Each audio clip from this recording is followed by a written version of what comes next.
училиштето што сакале да го градат претходната власт, ниту имаше потреба, ниту имаше начин како што сакале да го градат на овој дел.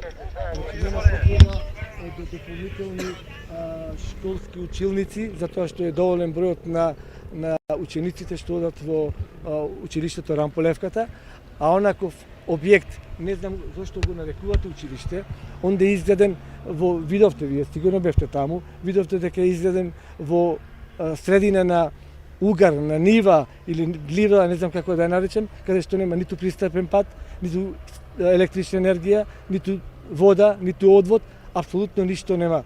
Во меѓувреме добивме и тужбено барање дека наводно била тие простори, тој објект било изградено на приватно земјиште.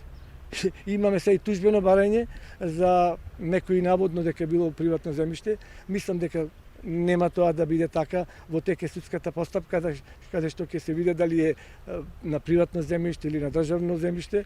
Ја чекаме судската пресуда, а инаку училиштето беше заклучено по сите стандарди, а инаку ниту имавме можност да го оградиме, затоа што, ви кажав, имавме тужбено барање дека е приватно земјиште и јас се надевам дека ќе најдеме начин да го приспособиме за некоја друга функција, а никако не може да биде училиште. Ниту случајно можат онде да се воспитуваат и да учат деца.